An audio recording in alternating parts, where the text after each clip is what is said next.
In this video, I'm going to give you an exercise on how to control your thoughts, because thoughts create feeling states. Thoughts create images in your mind, and then you're automatically picturing, creating feeling states, and impressing those feeling states into the subconscious mind.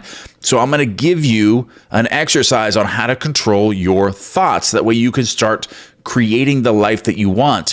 Where Charles Haanel says right here best, he says, thought is energy. Active thought is active energy. Concentrated thought is a concentrated energy. Thought concentrated on a definite purpose becomes power. This is the power which is being used by those who do not believe in the virtue of poverty or the beauty of self-denial. They perceive that this is the talk of the weaklings. This is the introduction to part 2 of the master key system. I'm going to break this down as we go and give that exercise at the end of this, and we're going to give questions and answers at the very end to make sure we understand this completely. Our difficulties are largely due to confused ideas and ignorance of our true interests. The great task is to discover the laws of nature to which we are to adjust ourselves. Clear thinking and moral insights are, therefore, of incalculable value. All processes, even those of thought, rest on solid foundation. The keener the sensibilities, the more acute the judgment. The more delicate the taste, the more refined the moral feelings. The more subtle the intelligence, the loftier the aspirations, the purer and the more intense are the gratifications which existence yields. Hence, it is that the study of the best that has been thought in the world gives supreme pleasure. The powers, uses, and possibilities of the mind under the new interpretations are incomparably more wonderful than the most extravagant accomplishment or even dreams of material progress. Thought is energy. Active thought is active energy. Concentrated thought is a concentrated energy. Thought concentrated on a definite purpose becomes power. This is the power which is being used by those who do not believe in the virtue of poverty or the beauty of self-denial. They perceive that this is the talk of weaklings.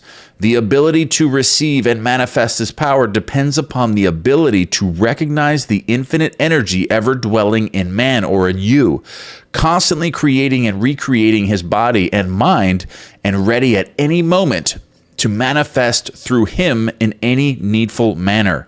In exact proportion to the recognition of this truth will be the manifestation in the outer life of the individual. Part 2 right here explains the method by which this is accomplished. Part 2, number 1. The operations of the mind are produced by 2 parallel modes of activity, the one conscious and the other subconscious.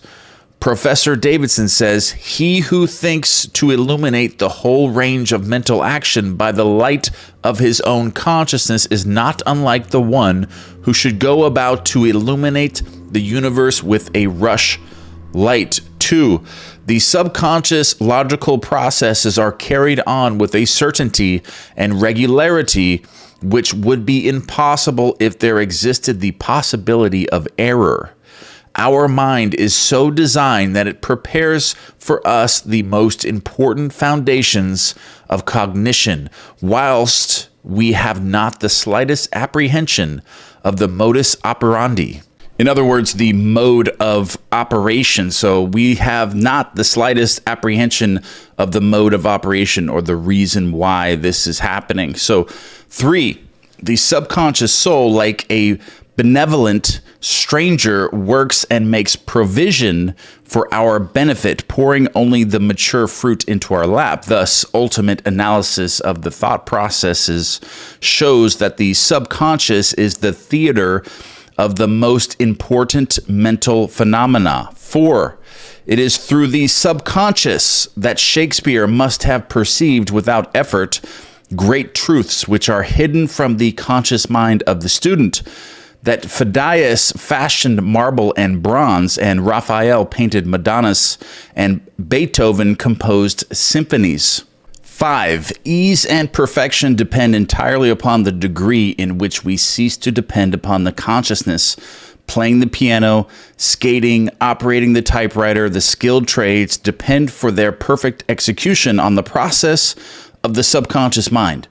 The marvel of playing a brilliant piece on the piano while at the same time conducting a vigorous conversation shows the greatness of our subconscious powers. 6, we are all aware how dependent we are upon the subconscious, and the greater, the nobler, and more brilliant our thoughts are, the more it is obvious to ourselves that the origin lies beyond our ken. We find ourselves endowed with tact, instinct, sense of the beautiful in art, music, etc., or whose origin or dwelling place we are wholly unconscious. 7, the value of the subconscious is enormous. It inspires us. It warns us. It furnishes us with names, facts, and scenes from the storehouse of memory. It directs our thoughts, tastes, and accomplishes tasks so intricate that no conscious mind, even if it had the power, has this capacity for. 8, we can walk at will. We can raise the arm whenever we choose to do so. We can give our attention through eye or ear to any subject at pleasure. On the other hand, we cannot stop our heartbeats, nor the circulation of the blood, nor the growth of stature, nor the formation of nerve and muscle tissue, nor the building of the bones, nor many other important vital processes. 9, if we compare these two sets of action, the one decreed by the will of the moment and the other proceeding in majestic rhythmic course, subject to no vacillation, but constant at every moment, we stand in awe of the latter and ask to have the mystery explained. We see at once that these are the vital processes of our physical life, and we cannot avoid the interference that these all-important functions are designedly withdrawn from the domain of our outward will with its variations and transitions, and placed under the direction of a permanent and dependable power within us. 10. Of these two powers, the outward and changeable has been termed the conscious mind, or the objective mind, dealing with outward objects. The interior power is called the subconscious mind, or the subjective mind. And besides its work on the mental plane, it controls the regular functions which make physical life possible. 11.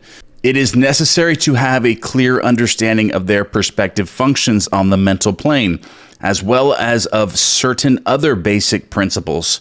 Perceiving and operating through the 5 physical senses, the conscious mind deals with the impressions and objects of the outward life. 12. It has the faculty of discrimination, carrying with it the responsibility of choice. It has the power of reasoning, whether inductive, deductive, or analytical, or syllogistic, and this power may be developed to a high degree. It is the seat of the will with all the energies that flow therefrom. 13. Not only can it impress other minds, but it can direct the subconscious mind. In this way, the conscious mind becomes the responsible ruler and guardian of the subconscious mind. And it is this high function which can completely reverse conditions in your life. So the conscious mind becomes the responsible ruler and guardian of the subconscious mind. Okay, so this high function which can completely reverse conditions in your life once you begin to control them. 14. It is often true that conditions of fear, worry, poverty, disease, inharmony, and evils of all kinds dominate us by reason of false suggestions accepted by the unguarded subconscious mind. All this, the trained conscious mind can entirely prevent by its vigilant protective action. It may properly be called the watchman at the gate of the great subconscious domain. So the conscious mind is the watchman at the gate of the great subconscious domain. So that's where everything enters and creates your world, which is expressed as your 3D world. 15. One writer has expressed the chief distinction between the two phases of mind. Thus, conscious mind is reasoning will. Subconscious mind is instinctive desire, the result of past reasoning will. 16. The subconscious mind draws just and accurate inferences from premises furnished from outside sources. Where the premise is true, the subconscious mind reaches a faultless conclusion. But where the premise or suggestion is in an error, the whole structure fails or falls. The subconscious mind does not engage in the process of proving. It relies upon the conscious mind, the watchman at the gate, to guard it from mistaken impressions. 17. Receiving any suggestions as true, the subconscious mind at once proceeds to act thereon in the whole domain of its tremendous field of work. The conscious mind can suggest either truth or error. If the latter, it is at the cost of a wide-reaching peril to the whole being. 18. The conscious mind ought to be on duty during every waking hour, so always be conscious of what you're actually receiving with the conscious mind and the impressions that you're making on the subconscious mind. When the watchman is off guard, or when its calm judgment is suspended under a variety of circumstances, then the subconscious mind is unguarded and left open to suggestion from all sources. During the wild excitement of panic, or during the height of anger, or the impulses of the irresponsible mob, or at any other time of unrestrained passion, the conditions are most dangerous. The subconscious mind is then open to the suggestion of fear, hatred, selfishness, greed, self-depreciation, and other negative forces derived from surrounding persons or circumstances. The result is usually unwholesome in the extreme, with effects that may endure to distress it for a long time. Hence, the great importance of guarding the subconscious mind from false impressions. 19. The subconscious mind perceives by intuition. Hence, its processes are rapid. It does not wait for the slow methods of conscious reasoning. In fact, it cannot employ them. 20. The subconscious mind never sleeps, never rests, any more than does your heart or your blood. It has been found that by plainly stating to the subconscious mind certain specific things to be accomplished, forces are set in operation that lead to the result desired. Here, then, is a source of power which places us in touch with omnipotence. Herein is a deep principle which is well worth our most earnest study.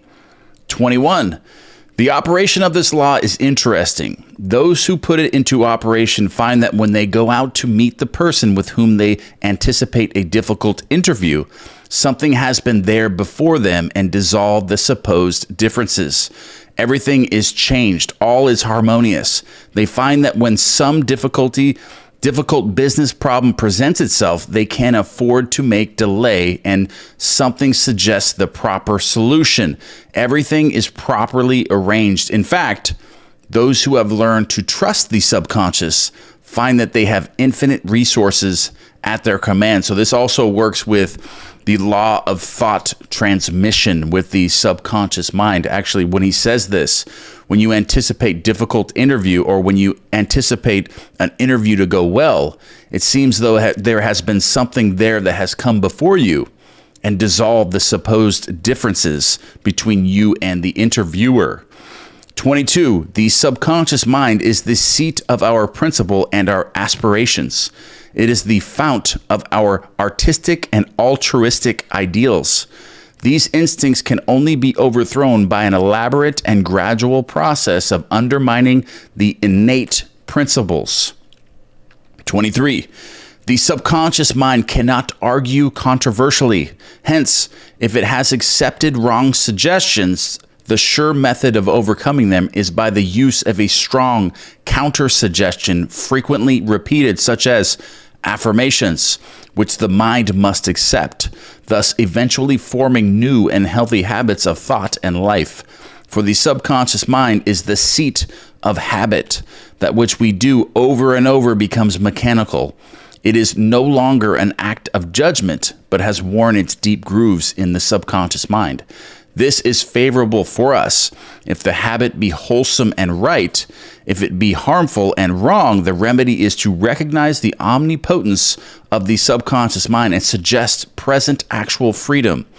The subconscious, being creative and one with our divine source, will at once create the freedom suggested. 24. To sum up, the normal functions of the subconscious on the physical side have to do with regular and vital processes, with the preservation of life and the restoration of health, with the care of offspring, which includes an instinctive desire to preserve all life and improve conditions generally. 25. On the mental side, it is the storehouse of memory. It harbors the wonderful thought messengers who work unhampered by time or space. It is the fountain of the practical initiative and constructive forces of life. It is the seat of habit. 26. On the spiritual side, it is the source of ideals, of aspirations, of the imagination, and is the channel through which we recognize our divine source.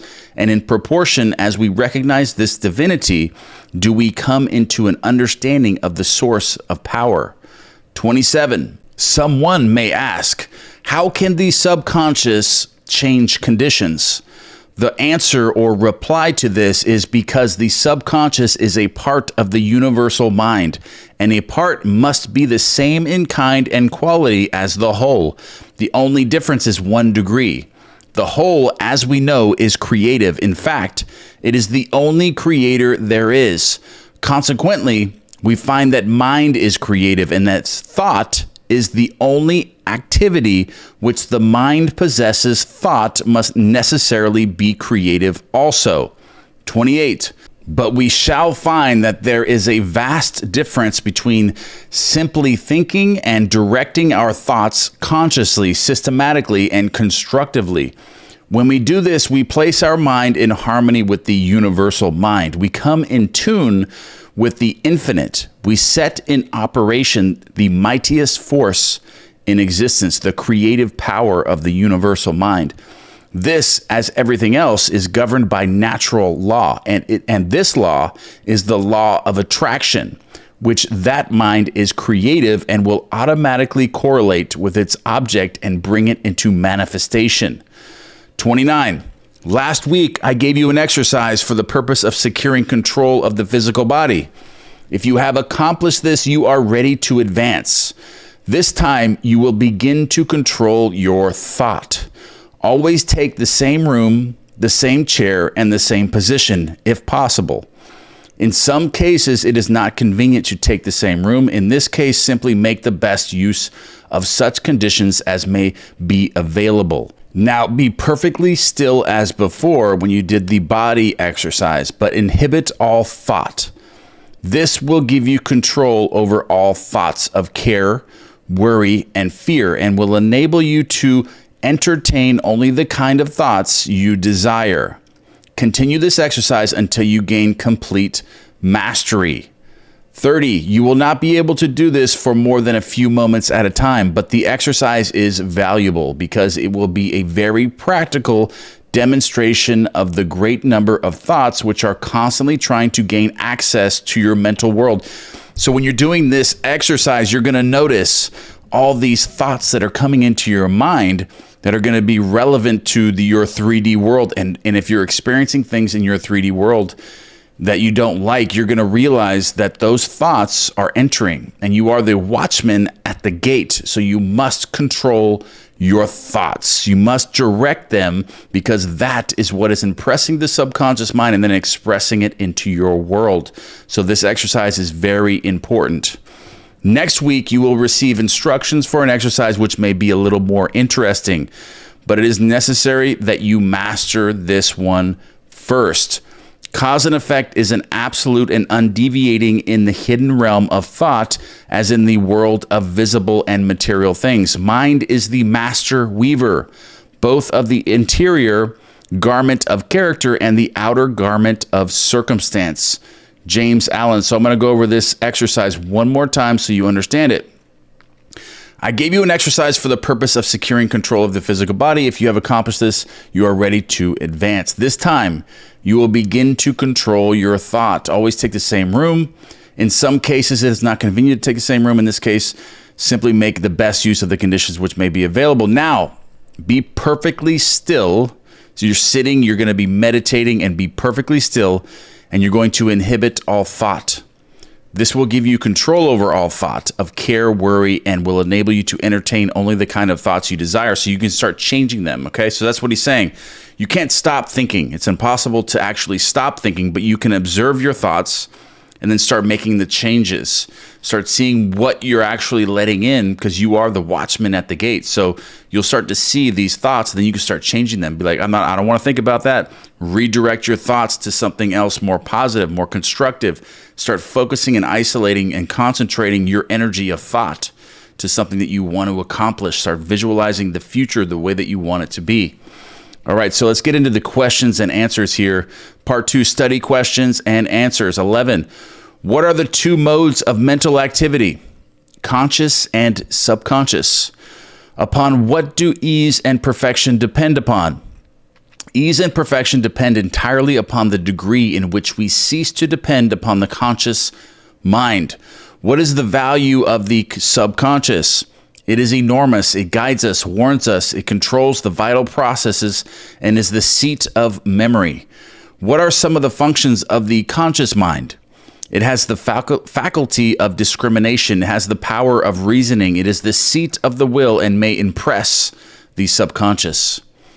How has the distinction between the conscious and subconscious been expressed? Conscious mind is reasoning will. Subconscious mind is the instinctive desire, the result of past reasoning will. What method is necessary in order to impress the subconscious? What method is necessary to impress the subconscious? Mentally state what is desired. So affirmations. That's what he's saying. Affirmations are the way to impress the subconscious mind. What will be the result? If the desire is in harmony with the forward movement of the great whole, forces will be set in motion, which will bring about the result. What is the result of the operation of this law? Our environment reflects conditions corresponding to the predominant mental attitude which we entertain. So your inner talking, your inner dialogue is creating the environment that you're living in. All the conditions and circumstances that you are experiencing in your 3D world are based on your inner talking. 19, what names have been given to this law? The law of attraction. This can also be construed as the law of assumption, which we're going to also use while we do this. How is the law stated? Thought is a creative energy and will automatically correlate with its object and bring it into manifestation. Okay, so as we go through these chapters, are going to become more in depth as we go, with get more extensive exercises and examples as we break this down. But what I think is the most important part of this chapter right here is the watchman at the gate. You are the watchman at the gate. So whatever thoughts and inner dialogue and things that you are accepting as true in your reality and you're focusing on these things, that is what is being pressed into the subconscious mind, but you can control that. And this is how you do it through this exercise, by monitoring your thoughts and seeing where your thoughts are going, and then redirecting those thoughts to only positive things, positive circumstances. Start changing from fear and anger and jealousy or whatever you are harboring and what you're accepting and taking in as true, and allowing it to go into the subconscious mind, because you are the watchman at the gate. So keep that in mind, because if your reality isn't the way that you want it to be right now, that's the reason, because you're allowing these things to get through to the subconscious and then objectifying in your 3D world. So the conscious mind ought to be on duty during every waking hour. When the watchman is off guard, or when its calm judgment is suspended under a variety of circumstances, then the subconscious mind is unguarded and left open to suggestion from all sources. So you must be conscious of this. being conscious that you are the watchman at the gate, that every thought, every impression that comes in is getting into the subconscious if you allow that to happen. So start being conscious of that, taking control in the direction of your attention and the thoughts that are coming in, and start making these changes. All right, guys, that's the end of this video. I love you. And don't forget to be one thing you are grateful for in the comment box below, or any other content you want me to cover, or any questions you have on this, anything else you want me to do with this, add to this, let me know in the column box below, and I will add a meditation at the end of this that you can use during your exercises. So click on that. Use this meditation that I'm going to put on the screen for you while you're doing this meditation. It will help you, it will assist you, and it'll put you in that meditation mode. That way you can properly do the exercises. All right, guys, I love you, and I will see you in the next one.